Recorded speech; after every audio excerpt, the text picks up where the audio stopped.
telinga kita ini belajar mendengar sesuatu itu karena Allah, bukan karena kita, bukan karena orang lain. Kalau karena kita hanya mau mendengar sesuatu yang menyenangkan hati kita.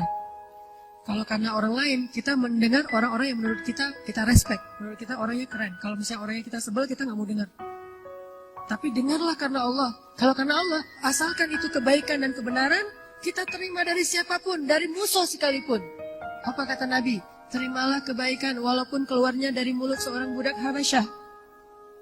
Artinya, bukan karena siapa yang ngomong, bukan seperti apa ucapannya, tetapi intinya adalah kebaikan, dengarkan saja. Dan itu bukan mengkritik kita, itu justru sesuatu yang baik buat kita. Nahnu ahaqqu bihadza. Kaum muslimin lebih berhak menerima kebaikan ini daripada orang lain. Sehingga terima kebaikan itu dari siapapun. Enggak boleh sombong. Jangan sampai kita mengingkari kebenaran dan kebaikan hanya gara-gara kebenaran dan kebaikan itu keluar dari orang yang menurut kita lebih rendah daripada kita.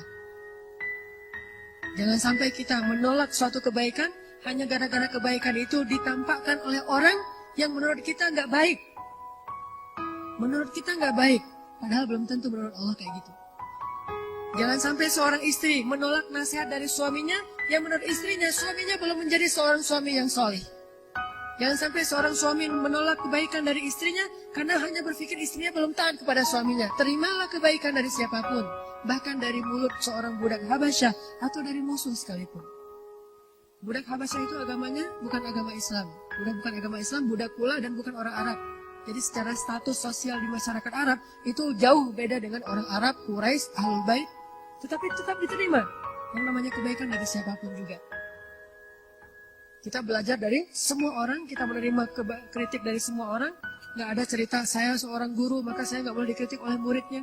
Bahkan seorang nabi pun dikritik oleh para sahabat dan beliau nggak marah.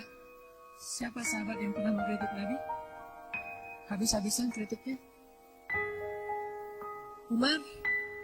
Umar masuk Islamnya belakangan lagi tuh. Kalau Abu Bakar masih mending, kalau Khadijah masih mending, ini Umar. Yang masuk Islamnya itu setelah Nabi berdoa lama, baru masuk Islam.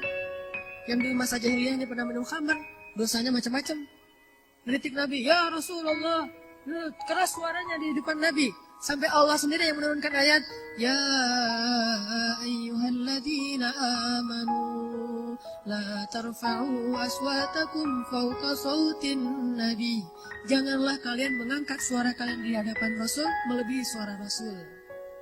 Tapi Rasul nggak marah.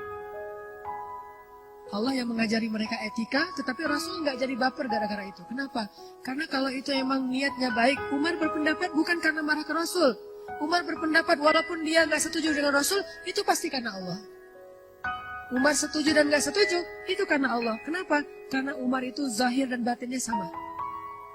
Zahir dan batinnya sama. Kalau dia zahir nggak setuju karena Allah, batinnya juga gitu. Nggak ada munafik, nggak ada di wajhain. Tidak ada bermuka dua di dalam diri Umar bin Khattab. Dia orangnya terus terang gitu. Sehingga Rasulullah paham banget karakter Umar. Umar mah karena dia nggak setuju, pasti nggak setujunya karena Allah, bukan karena dia nggak enak sama saya, karena dia nggak ada masalah sama saya. Enggak. Pernah Umar dengan Abu Bakar tuh kayak gitu. Abu Bakar ngangkat ngusulin sesuatu, Umar bilang, menurut saya nggak begitu Rasul. Baper Abu Bakar, tersinggung, nggak easy going. Akhirnya Abu Bakar bilang, Umar, kamu kayaknya senang banget beda sama saya, kata Abu Bakar. Kata Umar, enggak, saya emang kayak gini pendapat saya. Tapi kamu selalu membantah saya, nggak pernah sama pendapat kita. Ramai itu di depan Rasulullah. Akhirnya turun lagi ayat, ya ayyuhalladzina amanu la tarfa'u aswatakum. Jangan lagi kalian bersuara keras di depan Nabi. Bertaubat lagi. Pernah ngalamin kayak gitu juga sahabat. Insaniyatus sahabah, sisi-sisi manusiawinya para sahabat. Tapi ketika mereka udah paham, Umar pernah dikritik lebih keras dari ini, tapi nggak sampai membawa perasaan. Ketika Umar jadi Amirul Mukminin, Khalifah, Presiden, bayangin yang mengkritiknya seorang mantan budak, Bilal bin Rabah. Ngebantah terus. Umar ngeluarin satu undang-undang, dibantah sama Bilal. Umar ngeluarin keputusan presiden, dibantah sama Bilal. Pokoknya Bilal ini ngebantah Umar aja terus. Sampai Umar bilang ini apa? Kata Umar, ya Allah, aku berlindung kepadamu dari Bilal. Sampai ngomong gitu, coba. Saking kerasnya bantahan Bilal kepada Umar. Sampai Umar bilang, ya Allah, aku berlindung kepadamu dari Bilal.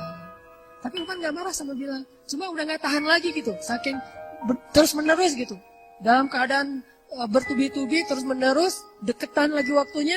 Terus aja Bilal ngebojokin Umar sampai Umar terpojok banget. Sampai Umar bilang, ya Allah aku berlindung padamu dari Bilal. Ini artinya mereka mah orangnya easy going banget.